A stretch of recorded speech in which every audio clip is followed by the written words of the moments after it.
and welcome to the Daily Debate Live Wednesday with Khaled Hussein here on Nile TV International.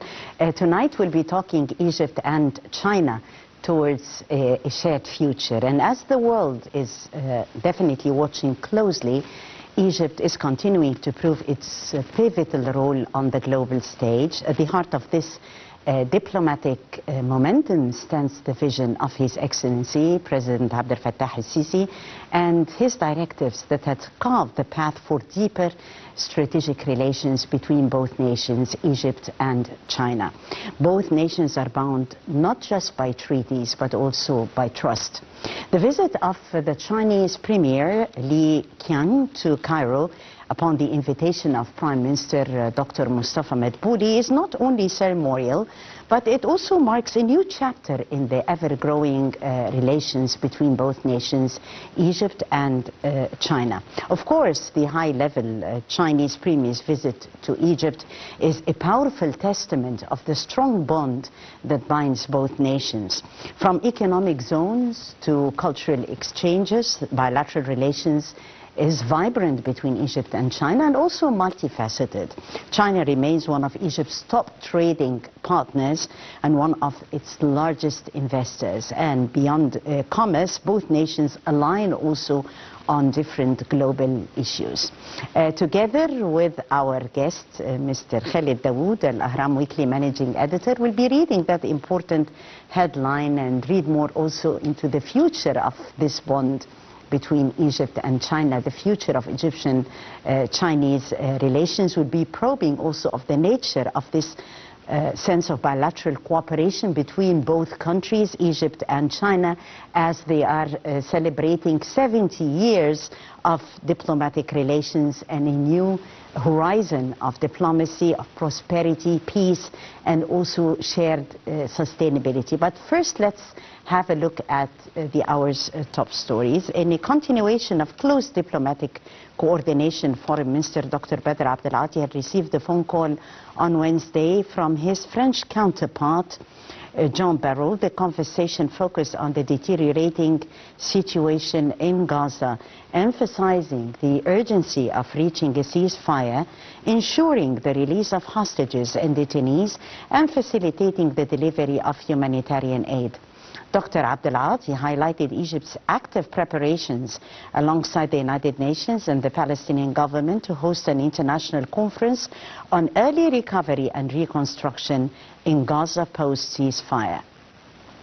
The ministers also discussed a high-level international conference on resolving the Palestinian issue through a two-state solution jointly led by France and Saudi Arabia.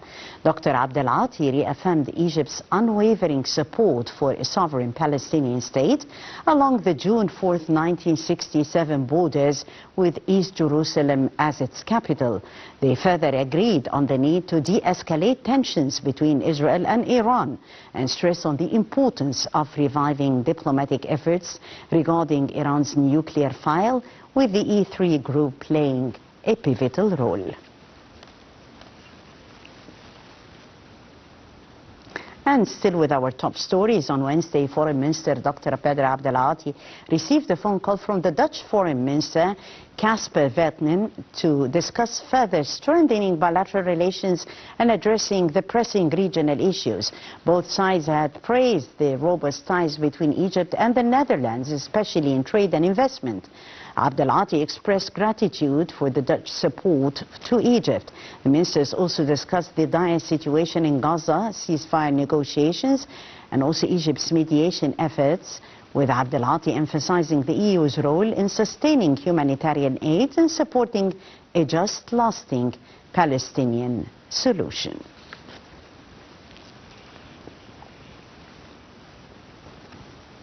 We're still on the Daily Debate Live, and we're talking more about the significant visit that is being paid by the Chinese Premier to Egypt. This will be discussed shortly after watching the coming report that is shedding light on the prospects of further relations, bilateral relations and strategic partnership that binds both nations, Egypt and China. Let's watch. Chinese Prime Minister Li Qiang arrived in Cairo for his first official visit, honoring an invitation from Prime Minister Mustafa Madbouli. Upon his arrival, Li Qiang delivered a speech conveying warm greetings to the Egyptian people and underscoring the profound bonds between the two governments and nations. The Chinese Prime Minister emphasized that Egypt and China are heirs to ancient civilizations connected through the historic Silk Road. He noted that Egypt is the first Arab and African nation to forge formal diplomatic ties with the People's Republic of China, an alliance rooted in the camaraderie of pioneers like late Presidents Gamal Abdel Nasser and Mao Zedong. Li Qiang stressed that through nearly 70 years, relations between the two countries have been developing into a stable strategic partnership. In his speech, he underscored that in recent years, under the leadership of President Abdel Fattah el-Sisi and President Xi Jinping, their partnership has gained fresh momentum. Trust at the political level has deepened, practical cooperation has flourished in a host of sectors, and both nations now coordinate closely in global forums. The bond serves as a striking example of South-South cooperation emerging among major developing countries. Chinese Prime Minister noted that the President Abdel Fattah el-Sisi and President Xi Jinping met twice in the past year, exploring ways to build Egypt-China community of shared future in the new era. The very thing that signals a blueprint for mutual advancement amid global flows. At the end of his speech, the Chinese Prime Minister expressed eagerness for in-depth discussions with Egyptian leadership during his visit, aiming to elevate the comprehensive strategic partnership to higher levels that benefit both nations and contribute to peace, stability and progress across the region and beyond.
Once again, welcome to the Daily Debate, and we continue our discussion concerning the Chinese Premier's Li Qiang's visit to Egypt. I'm very much honored to be having with us on the debate tonight Mr. Khaled Dawood, Managing Editor of Al-Ahram Weekly. Thank you so much, Mr. Dawood, for being here. It's my pleasure to be with you. Thank you very much. Thank you, sir. And talking about this important and significant visit by Mr. Qiang's to Egypt upon the invitation of Prime Minister Dr. Madbouli comes timely, where Egypt and China see eye to eye vis-à-vis many important and regional and international files as well. Well, definitely it's an important visit, and it has many aspects, I mean, whether political or economic, because as you know, Mr. Khaled, like, you know, China right now is actually fighting tete-a-tete with the United States in terms of dominance of the world economy. And even like within an international perspective, the Americans right now, they are not talking about rivalry with Russia or the former Soviet Union. They're always talking about rivalry with China, reflecting its extremely significant growth and role in the entire world economy. And I mean, just another evidence of the significance of China, while the U.S. President Donald Trump is having fights with like so many world countries over tariffs.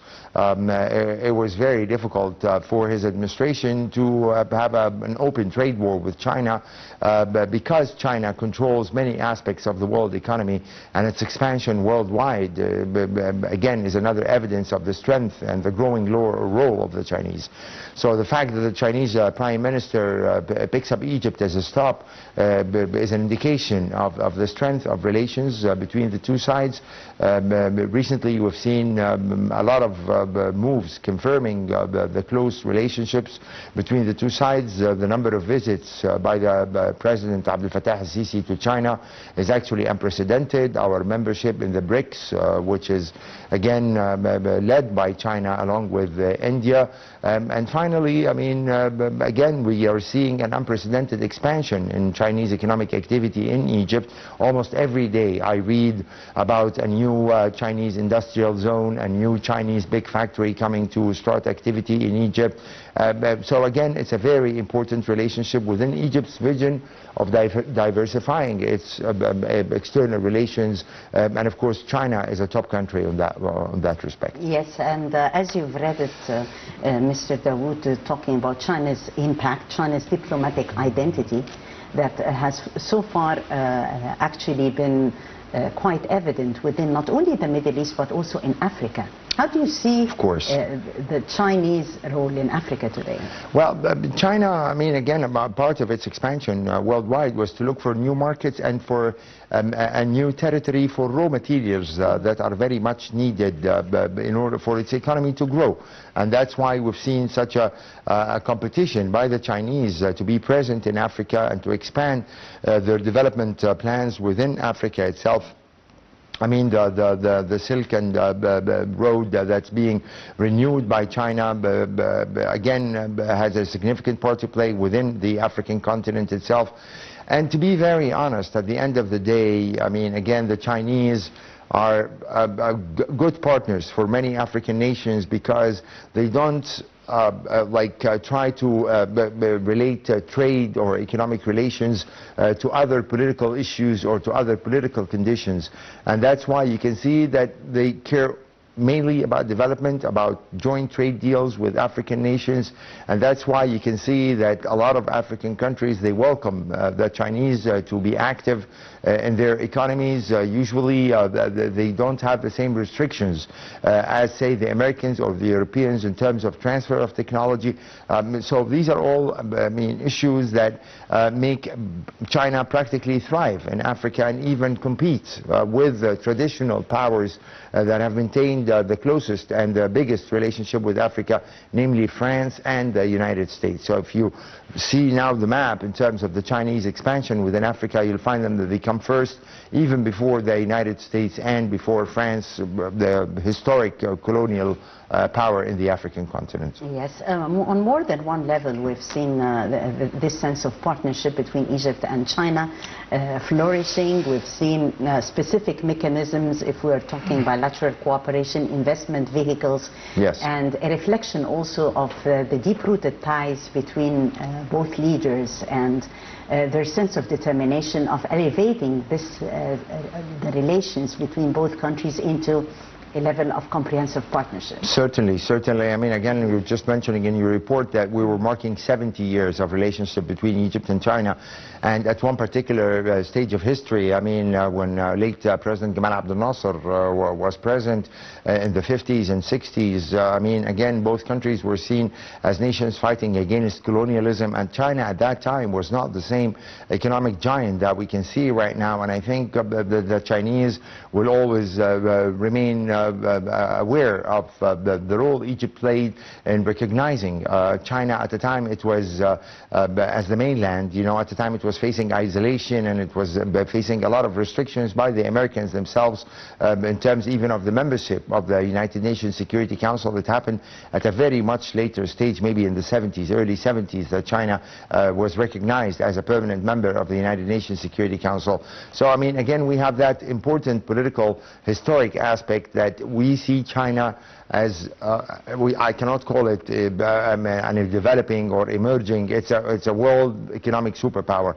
But before becoming that, we shared so many common values. China was always seen as a friend of the Arab world and has a very good understanding of our issues, our refusal of Western dominance over the region. Their stand on the Palestinian issue has always been very significant. Back to the 50s and 60s, they've always called for recognition of Palestinian rights. They support the creation of a Palestinian state. Again, they've been friends of Egypt in the 1973 war against Israel. I mean, so we have that kind of shared political values in terms of seeking a diversified world, a multipolar world, as they say, not one that's only dominated by one major power, such as, say, the United States, for example, or before that, the former Soviet Union. So, I mean, again, that's a significant aspect of the Egyptian-Chinese relationship, and we've even seen it recently. I mean, with the ongoing genocide war, Israeli genocide war against the Palestinians in Gaza, the Chinese position, of course, has been very different from that of the United States or even that of the European Union. And more even recently, the most significant development, Mr. Khaled, the recent war against Iran, many experts believe that one of the key reasons this war did not last for long was the Chinese told the Americans, you keep this war going on, the Iranians might escalate, they might close the Hormuz Straits, where almost 25% of world oil goes through, most of it to China. So if China suffers economically, the whole world would suffer, and that's why it's not like Gaza, you know, that they can keep the war going on for 2 years without giving Israel total impunity. With the Iran-Israel confrontation, this thing had to be wrapped up quickly because of the Chinese pressure and the Chinese involvement. Yes, a short break for night prayers, and we'll be back to resume our discussion.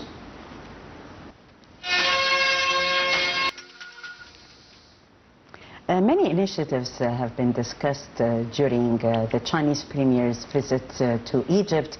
Mr. Dawood, we were talking concerning the Road and Belt Initiative, and this is one of the important initiatives that has been introduced and had a great impact on relations between both countries.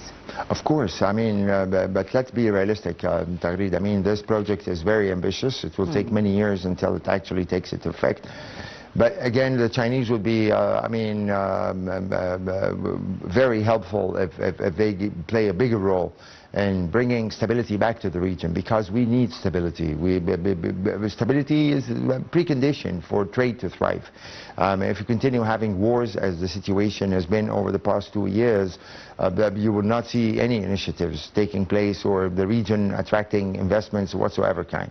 So, and that's why I wish that, I was just telling you during the break how I went to China back in the early 2000s. And at that time, the Chinese were very clear that, you know, don't ask us for too much on the political international front because we are working on developing our economy. And at a certain stage, and I remember that time when we met the Chinese president at that time, he mentioned something around 2030, in which afterwards China would be able to play a very significant international political role, whereby if Israel goes on with that kind of war, you know, genocide, killing people, and the United States is using its veto power all the time in the Security Council to protect Israel, perhaps China can have a bigger say in bringing back stability to the region and applying international law. I mean, again, of course, it's very good that the Chinese maintain a principled position during their declarations and statements at the United Nations Security Council and international forums, but it's also important to take action.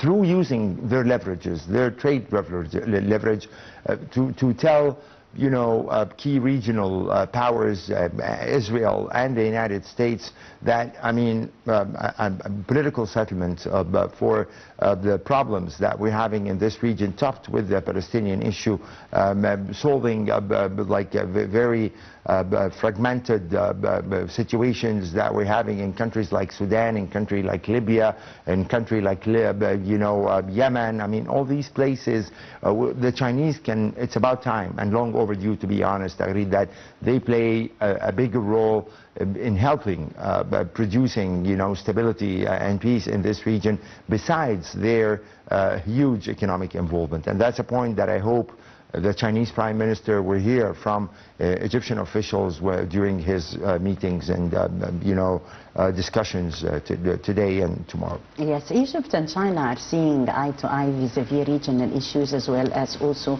international issues if we are talking about multilateral security, like for instance the developments in Ukraine. Of course, I mean, generally speaking, both Egypt and China do not believe in resort to military force in order to settle disputes.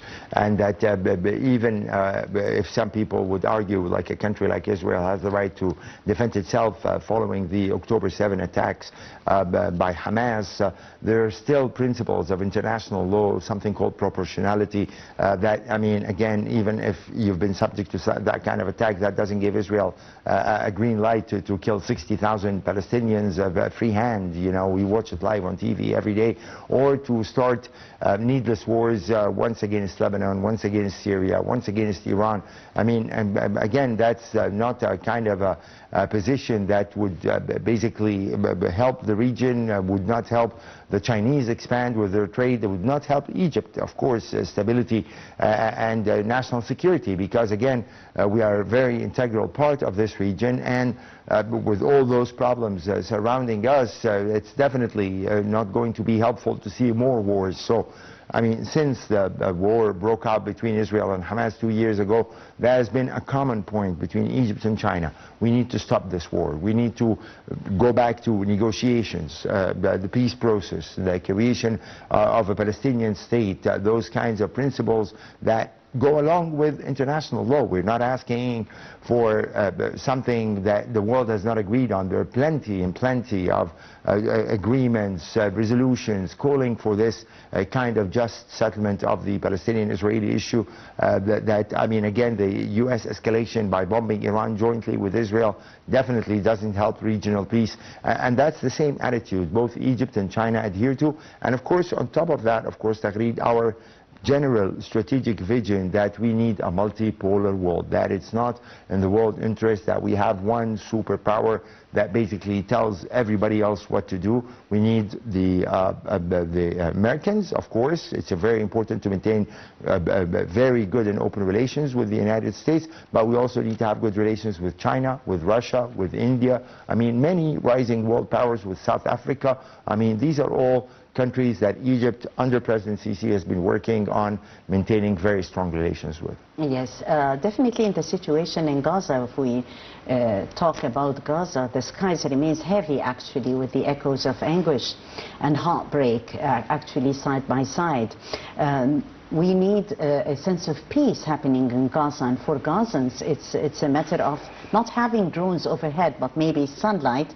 And Egypt and China are working and seeing eye to eye vis-a-vis rebuilding Gaza. China is it's a very long road. I mean, it's like you're talking about sunlight, of course, supporting Egypt. They supported the Egyptian plan, which came for the reconstruction of Gaza after the end of the war. That seems to be the prime concern and the main obstacle, to be honest, even if we're all following these negotiations that are going over the past year. I mean, the deal that they're negotiating right now in Washington, I mean, besides Doha, of course, but the key negotiations are happening in Washington, is the same deal that we have been negotiating and reporting on for the past over like 16 months. It's the same thing.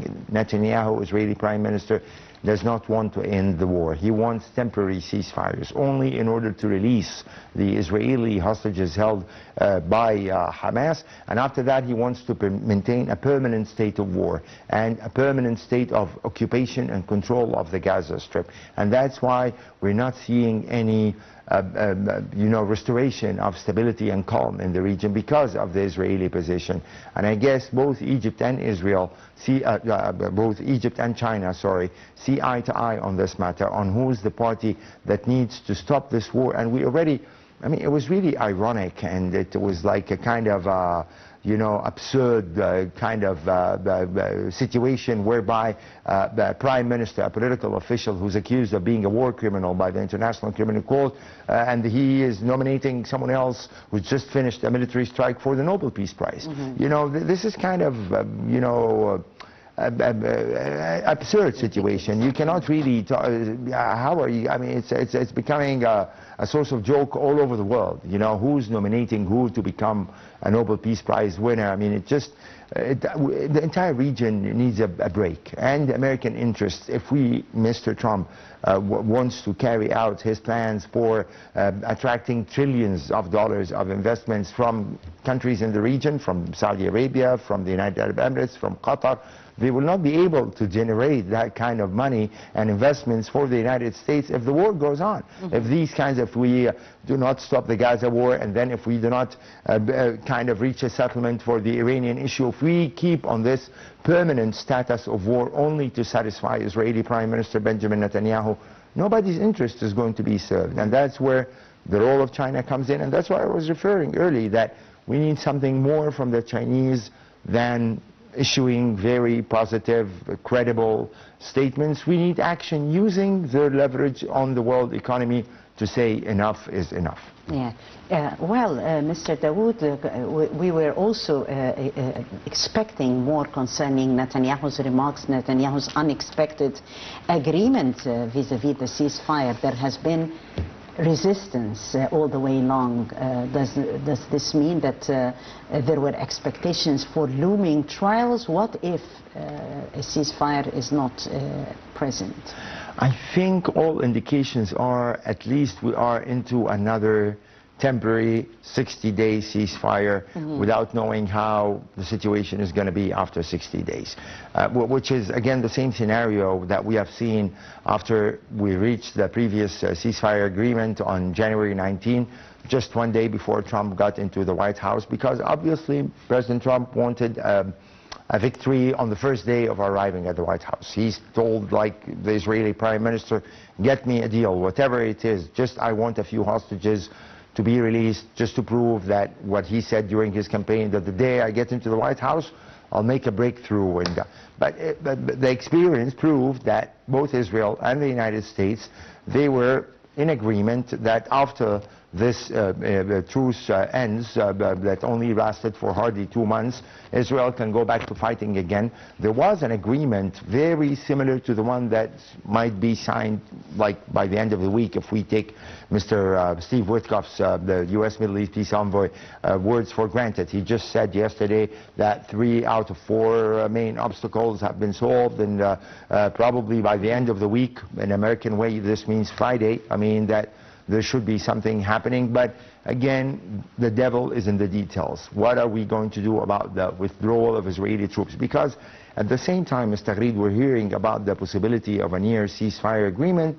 We hear statements from the Israeli defense minister saying that with the approval of Netanyahu, they want to establish a so-called humanitarian city south of Khan Yunis, basically in Rafah, close to the border with Egypt, forcibly moving 600,000 Palestinians into that tent city. They call it the largest tent city in the world, and it's like again another it's another bit of irony to call it humanitarian. There's nothing humanitarian in displacing people continuously and forcing them to live in a tent city guarded by Israeli soldiers who apparently entertain themselves and kill their spare time by killing Palestinians, as we have seen with Gaza Humanitarian Foundation. If the Gaza Humanitarian Foundation has been a daily scene of massacres against Palestinians, let's imagine how the situation would be if Mr. Katz and Netanyahu established that so-called humanitarian zone. Again, if they do not end this issue about the alleged humanitarian zone they want to establish, I think it will be very difficult to imagine that something permanent will happen. And that's what Netanyahu does not want. He does not want a permanent end for the war. He wants always the ability to be able to get inside and outside of Gaza at any time. Some members of his government are even openly, Mr. Smotrich and Ben Gvir, both members of a terrorist organization, according to the U.S. State Department, not according to me.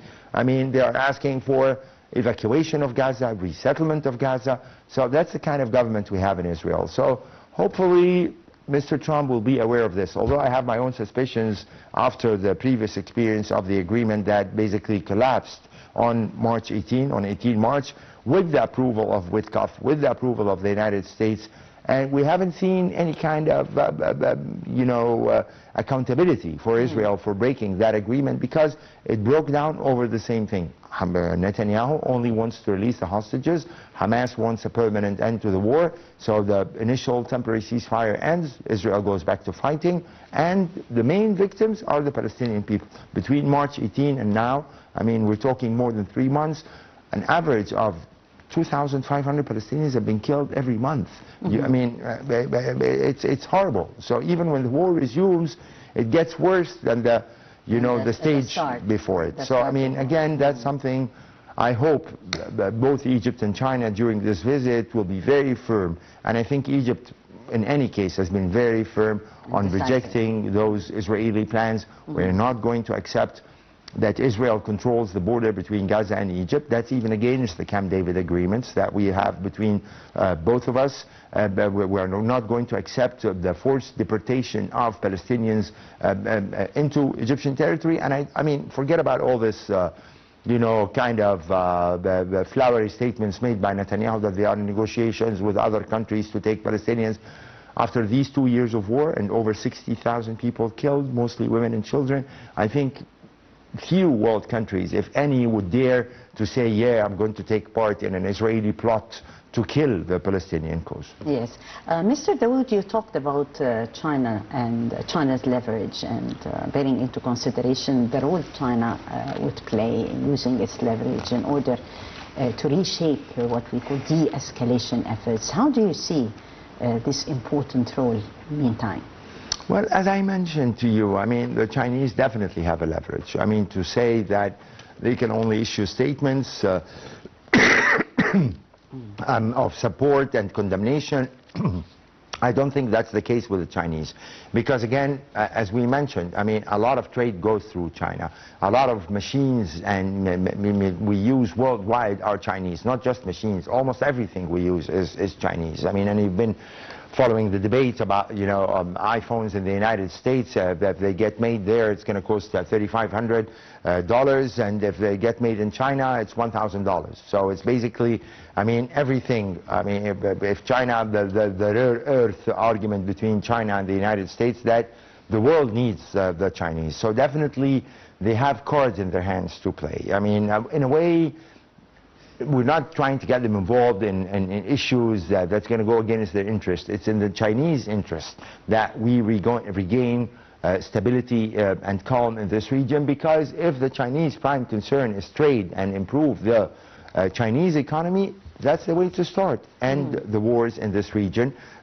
Use your leverage through the relationship with the United States. I mean, Mr. Trump all the time, he says that I have great relationship with President Xi, Chinese president. I mean, that they talk. I mean, despite all the, kind of measures and tariffs and all that kind of stuff, Mr. Trump understands that he needs to reach an agreement with Chinese. So part of that agreement, and as I was mentioning, the recent Iranian conflict, was to tell them, no, I mean, like, there has to be someone who can place the brakes on the, irresponsible, adventurous, murderous Israeli behavior in the region, and that, the United States, okay, fine, you have a problem with the Iranian nuclear program, but bombing Iran's sites is definitely not going to end their nuclear ambitions. And many people, I'm sure you've read it, Tahrir, is like very worried that after these strikes, maybe some hardliners inside Iran would be more determined to develop their nuclear program if there was one in the first place. I'm not the expert on this issue. But again,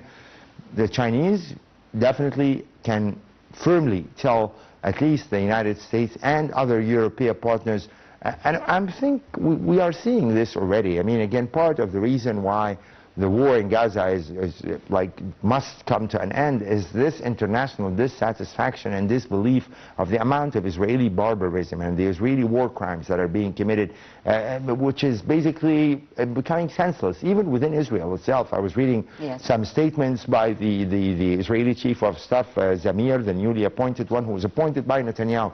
He tells them there's nothing more we can do in Gaza. We occupy 75% of Gaza. And if we listen to Smotrich and to Mr. Ben-Gvir, the result is going to be the death of all the remaining 20 Israeli hostages and killing, I mean, massive number of Palestinians, because, again, right now you're talking about more than 1 million people squeezed in a very small, tight area, I mean Al-Mawasi, near Khan Yunis. So if the Israelis keep on pushing, what's going to be the result except killing thousands and thousands and thousands? So, I mean, that's why China, Europe, and of course Egypt, along with Saudi Arabia, Qatar, United Arab Emirates, Jordan, we're all joined forces, joined like political positions in sending the message that we need an immediate stop to this war and all wars in the region. And let's admit the reality. Gaza is the key. You end Gaza war, the Houthis will not fire missiles at Yemen. You will see a calmer border with Lebanon. The chances for reaching a deal with Iran will improve. But the beginning is the core. Gaza. Gaza is the core. The 70th anniversary of diplomatic relations, Mr. Dawood, between Egypt and China, and we're talking also about the second China-Arab Summit as well, coinciding. What are the milestones that you see in the history, the historic relations binding both nations? I think dating back to the creation of the new Chinese Republic, I mean, again, Arab countries were among the first countries worldwide to recognize this new Chinese Republic and to make use of the Chinese, growth and their influence worldwide. So again, we're talking back to the 1950s and 60s. China's role was very important during the Israeli aggression, along with France and Britain in 1956.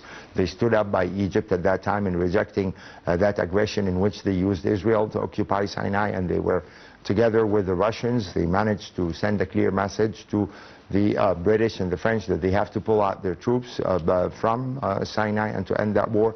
And they came also in 1967 war, helping us with technology, helping us militarily in 1973 as well. So, I mean, these are all very important milestones that, we work together on a very brotherly terms between the Egyptians, the Chinese, and Arab countries and the Chinese. And perhaps, another important milestone happened in like the early 2000s when major Arab Gulf countries, they recognized that they cannot ignore China anymore. Yes, they have the most strong relation or the strongest ever relationship with the United States, militarily, security-wise, but I mean, again, they opened the door for an increasing trade level with China. I mean, now everybody is buying Chinese, not just the technology goods, but even Chinese weapons. They are making huge advancements on that level, whether like, fighter jets, tanks, missiles, you name it.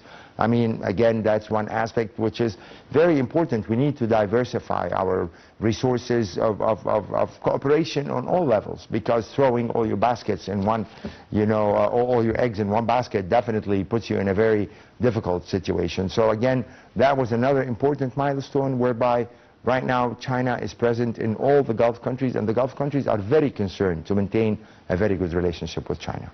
I thank you so much, Mr. Khaled Dawood, Al-Ahram Weekly Managing Editor, for your valuable insight and talking more about the distinctive bilateral relations binding Egypt and China. Thank you so much for that. Thank you. Pleasure to be with you, Taqreed. Thank you very much. Thank you so much. And I thank you, dear viewers, for joining us. That was Wednesday Debate Live with Taqreed Hussein. Many thanks for watching.